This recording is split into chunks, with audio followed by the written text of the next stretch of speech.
नमस्ते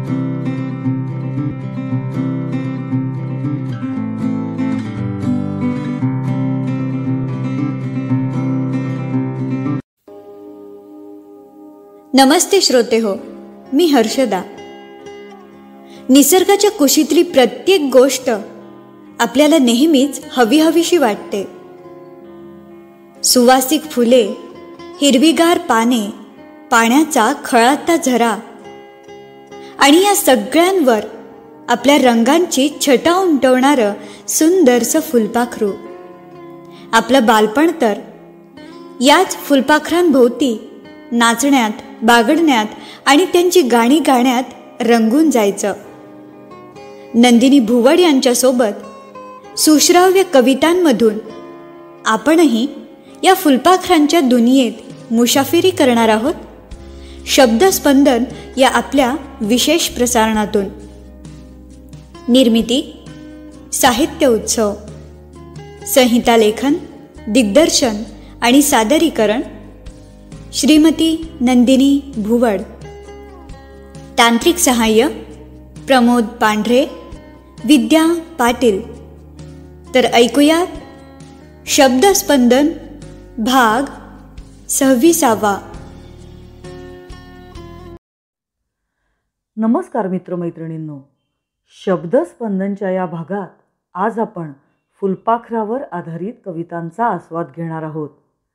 फुलपाखरे तरल भावनांचं प्रतीक, त्यांचे रंग मनमोहक, हलके. या फुलपाखरांच्या रंगाचं गुपित उलगडणारी माझी पहिली कविता आता मी सादर करते आहे. कवितेचं शीर्षक आहे मोह. उडत उडत फुलपाखरू माझ्या समोर येऊन बसलं. उडत उडत फुलपाखरू माझ्या समोर येऊन बसलं. मला मोठा आनंद झाला, कारण त्याचं तेच फसलं. मोह अनावर झाला, पंख चिमटीत पकडले. मोह अनावर झाला, पंख चिमटीत पकडले. क्रूर आनंद मिळवताना ते सुटण्यासाठी धडपडले. त्याची अस्वस्थ तडफड मेंदूपर्यंत पोचली. त्याची अस्वस्थ तडफड मेंदूपर्यंत पोहोचली. त्याच क्षणी बोटांची पकड आपोआप सुटली. तडफड बंद झाली. फुलपाखरू गळून पडलं. तडफड बंद झाली. फुलपाखरू गळून पडलं.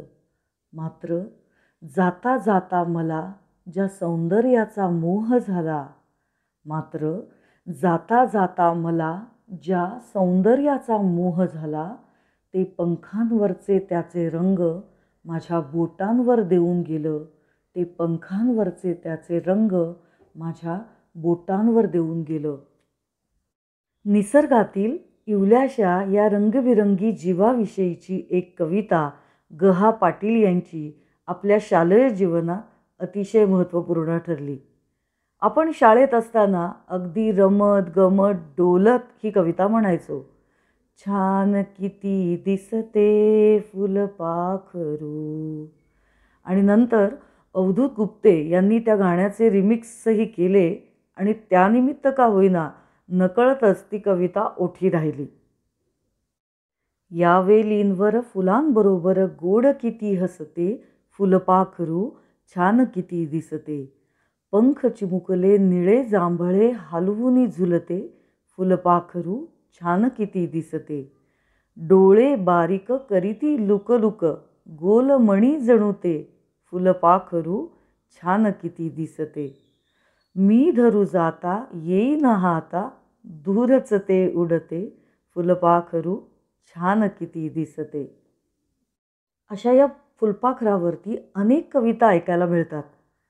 अशीच एक वाचनात आलेल्या कवितेतल्या काही ओळी सांगते. फक्त या कवितेचे कवी मला माहीत नाहीत. फुलपाखरे इवली इवली, रंग तयाचे कितीक छान. फुलपाखरे इवली इवली, रंग तयाचे कितीक छान. निळे जांभळे पिवळे काळे, मिशी तयांना नाजूक छान. आकाशातही रंग बहरती, आकाशातही रंग बहरती, निळा मखमली अंगावरती. पाना फुलांमध्ये डुलती हसती, लाल गुलाबी ठिपकेवरती. फुलपाखरांचं किती सुंदर वर्णन केलंय. अशी ही फुलपाखरं नेहमीच लहान मुलांसाठी, स्वच्छंदी बागडण्यासाठी, प्रेयसीचे वर्णन करण्यासाठी प्रतिकात्मक रूपक म्हणून वापरण्यात येतात. मंगेश पाडगावकर यांची फुलपाखरे ही कविता काही वेगळं सांगणारी. दिवस होते तेव्हाचे ते रंगीत फुलपाखरं.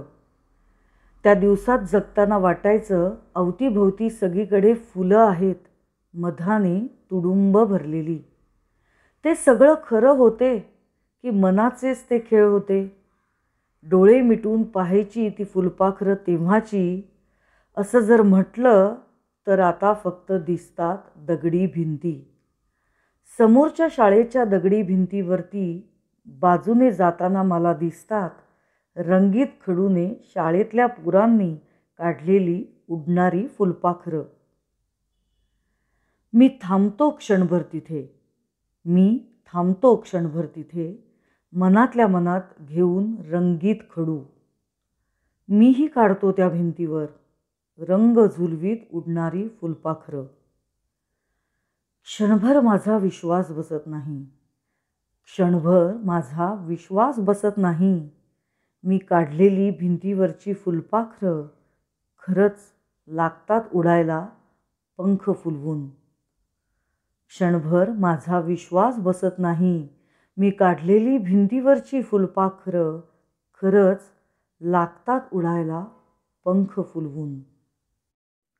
फुलपाखरांना आकर्षित करतील अशी वैशिष्ट्यपूर्ण फुलझाडे लावून फुलपाखरांचा नाजूक विहार, फुलपाखरांचा जीवनक्रम, त्यांचे फुलातील मध टिपणे सारे अभ्यासकांना अशा बगीच्याद्वारे अभ्यासता येते. आणि लहानांपासून मोठ्यांपर्यंत सगळ्यांना फुलपाखरांच्या बागडण्याचा नेत्रसुखद अनुभव घेता येतो. चित्रकलेतून, रांगोळीतून, शुभेच्छा पत्रांपासून लहान मुलांच्या कवितांमध्ये हमखास येणारा हा नाजूक जीव, कवींना याची भुरळ नाही पडली तरच नवल. मी एक दिवस फिरत असताना नकळत माझ्या मनात काही ओळी उमटून गेल्या. वारा आला, फांदी हलली, सुकलेली पानं फुलपाखरू झाली. बघा हा, वारा आला, फांदी हलली, सुकलेली पानं फुलपाखरू झाली. तर अशी ही फुलपाखरं वेगवेगळ्या रूपात येणारी, वेगवेगळ्या रंगांनी सजलेली, रंगछटांचा भार घेऊन भिरभिरत येणारी ही फुलपाखरं अलगद एखाद्या फुलावर विसावतात आणि आपण त्याचं सौंदर्य न्याहाळेपर्यंत अलगद दृष्टीआडही होऊन जातात. का बरं माहिती आहे का? तो अनुभव, ती सूक्ष्मता, तो क्षण आपल्या मनात कायम कोरलेला राहावा म्हणून. अचानक समोर येणारे आणि काही क्षणातच अचानक निघूनही जाणारे, दृष्टीआड होणारे हे फुलपाखरू आपल्याला नकळत सांगतं की क्षण खूप अनमोल आहेत, ते जपून ठेवा, त्यांचा आनंद घ्या, कारण आयुष्य क्षणभंगूर आहे. मित्रमैत्रिणींनो, आपल्या प्रत्येकाच्या आयुष्यात असे रंगबिरंगी फुलपाखरांसारखे क्षण यावेत. आपल्याला फुलपाखराप्रमाणे स्वच्छंद विहरता यावे या सदिच्छेसह शब्दस्पंदनच्या या भागात आज मी इथेच थांबते. आपण पुन्हा नक्की भेटूया पुढच्या भागात. तोपर्यंत नमस्कार. दर्जेदार साहित्याचा आणि कलाकृतींचा आस्वाद घेण्यासाठी जॉईन करा साहित्य उत्सव व्हॉट्सॲप किंवा टेलिग्राम ग्रुप. जॉईन करण्यासाठी संपर्क करा 98 81 60 20 25 या क्रमांकावर. संपर्क क्रमांक पुन्हा एकदा 9881 60 2025. साहित्य उत्सव हे यूट्यूब चॅनल आजच सबस्क्राईब करा. साहित्य उत्सवच्या फेसबुक पेजला जरूर भेट द्या, कारण ज्ञान आणि मनोरंजन यांचं अतूट नातं म्हणजे साहित्य उत्सव.